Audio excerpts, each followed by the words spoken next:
The check arrives face down on a small black tray, the way it always does here. You already know what it says. You worked it out somewhere between the second plate and the water refill, without meaning to, the way you always do, the way you have done in this booth for as long as this booth has had tape on the seat. $31.40. Halved, that's $15.70. You have $15.70. You turn it over anyway. $31.40. Keisha's card is already on the tray before you finished looking. She doesn't check it. She never checks it. She has been putting her card down at this table for years without once running the number first, and you have never once managed to ask her how that feels. Elias comes past with the pot and says your name the way he says it, 2 beats, the second one lower, like he's confirming something rather than greeting you. The window booth wobbles when you lean on it. It has always wobbled. Somebody put a folded napkin under the leg once, and it lasted a week. You've been doing that some since the first job you ever had. Before the flat, before this booth, before Keisha. Somewhere around the second week of the first pay packet you ever got, some part of you started running a total in the background, and never stopped. And it has run underneath every meal you have eaten out since. Outside, the condensation is starting on the glass. In the tote bag on the seat beside you, there is a spiral notebook. On the back page of it, in pencil, there is one line. Just one, so far. The first one takes 20 minutes.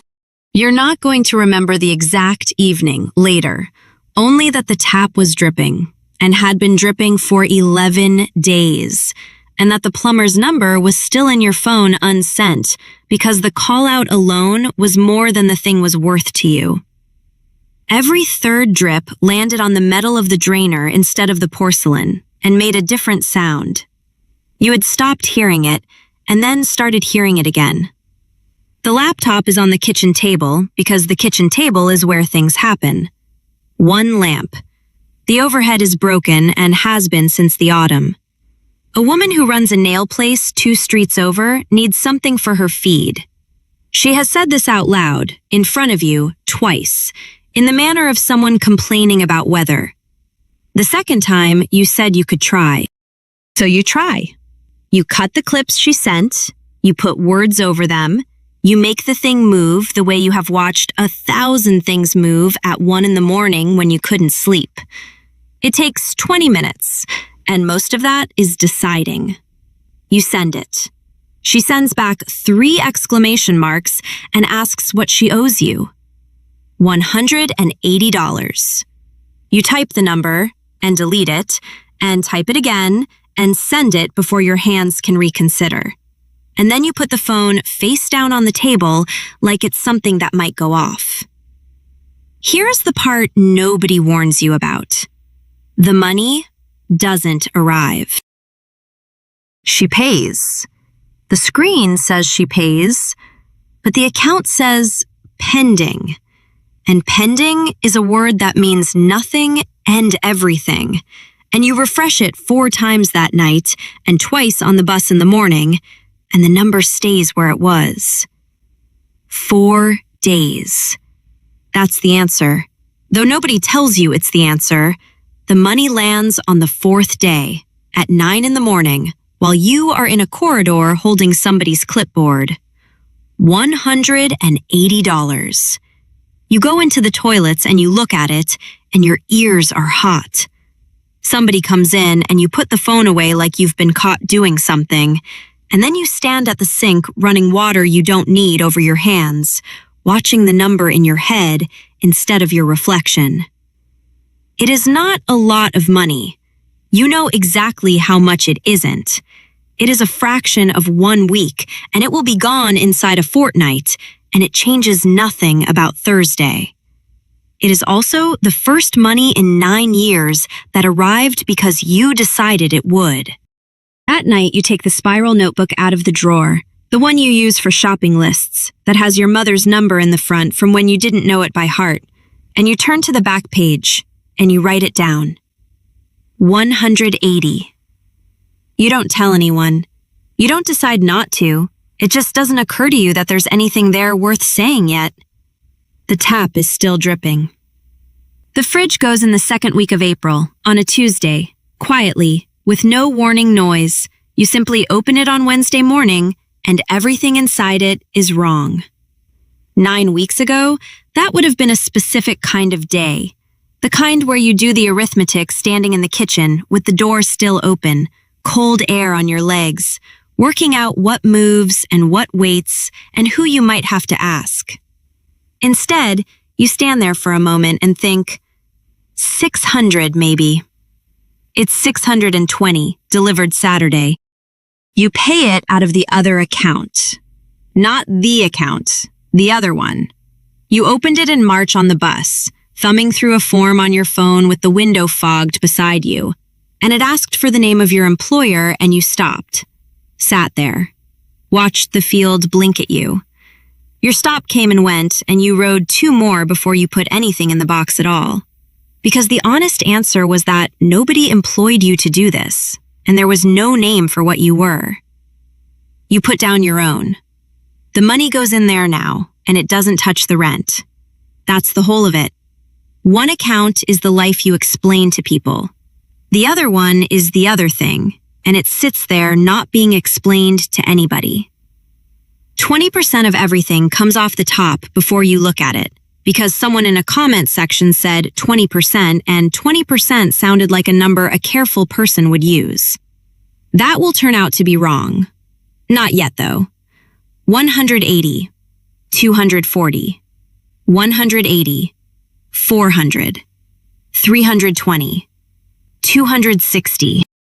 The page is filling in a way that looks, if you squint, like a column. Keisha asks if the fridge is sorted, and you say, yeah, it's sorted.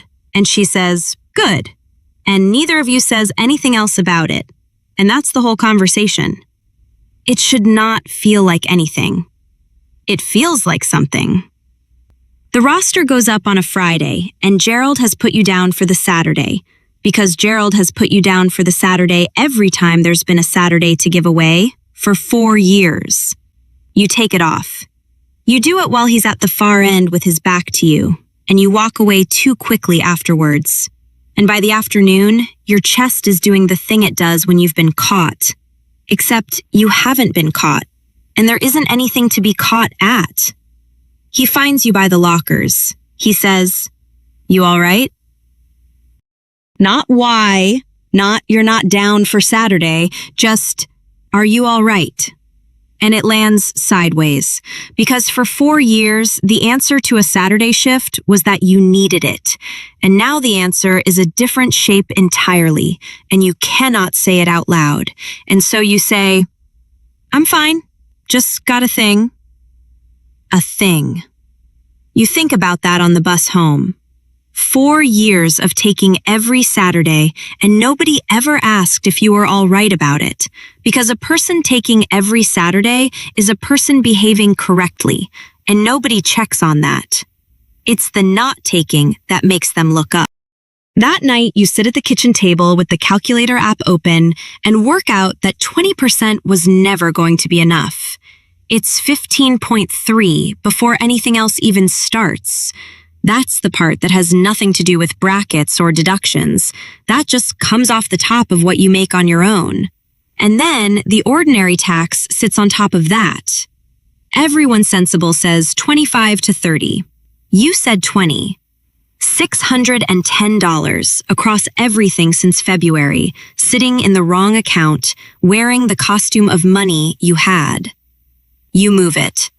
It takes 4 minutes, and it feels like being told off by nobody. Then you raise your price, because the arithmetic no longer works at the old one, and the new number is a number you say out loud in the empty kitchen twice before you can type it into a message. The kettle clicks off behind you. Nobody says no. There's a cafe near the last stop that stays open late in summer, and you have started going there when the flat is too warm to think in. She's 2 tables over. Laptop open, phone flat on the table beside it. And she's doing a sum. You can tell from here. From the way her thumb moves and stops and moves. from the way her shoulders have come up around her ears and stayed there. She checks the screen. She checks the phone. She checks the screen again. You know that arithmetic. You know it in your hands. You don't say anything. You wouldn't know what to say, and anything you said would be wrong, and would also be for you rather than for her. You look for slightly too long, and then you look at your own screen, and the moment closes over. Later that week, Keisha asks. It's in the booth, and the pendant lamp is doing its thing, and Elias has put the pot down and gone, and she says, "You've got something going on." Not a question. She has never once asked you about money. Not when you were splitting the check to the cent, not the year you were 3 weeks behind. Not ever. She has just put her card down and leaned in and talked about something else. For years. And you have never known whether that was tact or whether she genuinely didn't notice.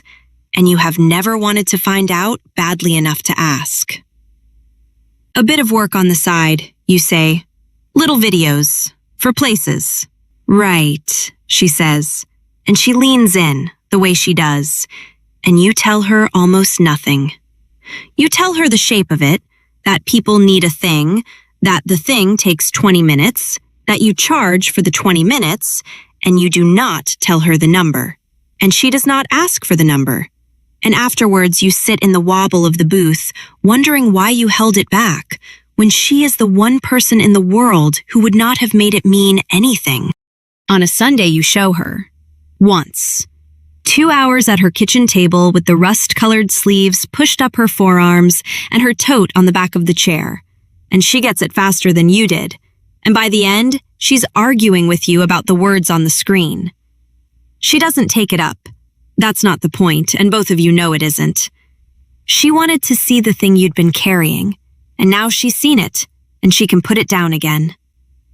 Walking to the bus afterwards, you pass the window of the shop you've been walking past since March. The coat in it, the gray one. The one you have priced 3 separate times on 3 separate evenings and closed the tab on. It's still there.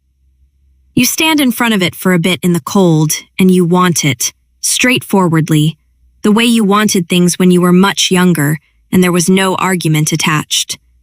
Then you get on the bus.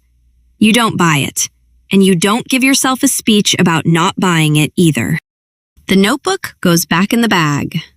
There's a line you skipped without noticing, halfway down the page, where you stopped writing them all in. The clocks go back and your mother calls in the dark at 5:30, which is a time she calls when it's not nothing. She does the thing first, the apology that comes before the ask, the long run-up, the "it's fine, honestly," the "well, I'll sort it," and you stand in the hallway with your coat still on and one arm out of it, and you let her get to the end, because interrupting her would be its own kind of unkindness. $1,150. The dentist wants it before he'll do the second half. And you say, "I've got it." Straight away. No pause. Not the pause where you go and look. Not the pause where you say, "Let me check something and call you back." Not the pause that she has heard from you before and been gracious about, which was somehow always worse. Just, "I've got it." There is a silence on the line that is not about the money. "Are you sure, love?" "I'm sure." You do check. Afterwards. Of course you do. You sit in the car outside with the engine off and the heater ticking as it cools, and you open the other account and look at it. 6,400. Take out 1,150 and there's 5,250, and the month doesn't move. The month doesn't even notice. Your hands are shaking a little, holding the phone. Not from the number, from the 4 seconds where you didn't have to look. 2 firms find you in the autumn, not for the videos, for how you make them, how fast, and what it costs. The first one you take, the second one you turn down, and the turning down is a smaller thing than you expected and also a much bigger one. And when you put the phone down, you stand in the kitchen and laugh at absolutely nothing for about 10 seconds. Somewhere in there, the thing stops needing you every day. You wrote down how you do it because writing it down was faster than explaining it a fourth time, and then the writing down became the thing, and then someone built the rest of it, and now there are mornings where money arrives from work you finished in October. You sleep through a Tuesday, properly through, no alarm, no jolt, wake up at 9:10 and lie there with your heart going before you remember there is nothing to be late for. Nothing breaks. Nothing needed you. You lie there a while longer. The light through the curtain is a different color at that hour than you'd expected, flatter and whiter, the color of a room that has been awake for some time without you. Downstairs, the tap doesn't drip because somebody came in June and fixed it in 11 minutes and charged you $90, and you have not thought about it once since. The last invoice of the year goes out on the Thursday. You add up December because it's December, and adding up is what you do at the end of things, and it comes to $10,240. You look at it for a while. $10,240 in a month from a thing that started as 20 minutes for a woman who does nails 2 streets over. And the feeling isn't what you thought it would be. You'd assumed, back in February, on the 4th day, standing in a corridor holding somebody's clipboard, that a number like that would arrive like a door opening. It doesn't. It arrives quietly, like a tap you stopped hearing. You still go in on Monday. Nobody at work knows. Gerald doesn't know. The woman with the nails doesn't know what she started. Your mother knows only that her daughter said, "I've got it in a hallway in October," and has not asked once since. You reach for the notebook to write it down. The back page is full. It's the same booth because it's always the same booth. Elias is grayer at the sides than he was in February, and slower coming down the room with the pot, and he stops for longer now, one hand on the back of the chair, weight on the one leg. He says your name the way he says it. 2 beats, the second one lower. The tape on the third booth has come away slightly at one corner, and nobody has replaced it.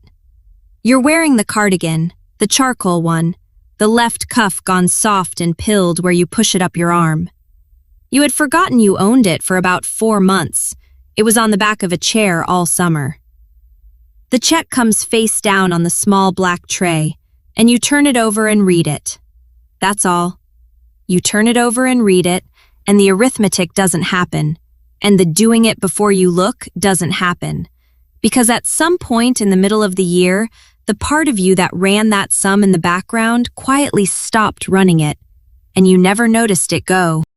Keisha's card is already down. She hasn't checked it. She never checks it.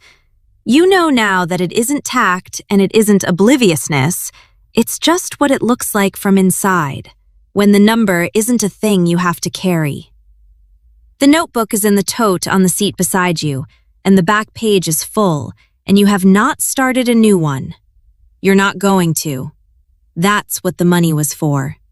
Not the number at the end of December, the 4 seconds in a hallway in October where somebody you love asked you for something and you didn't have to go and look first.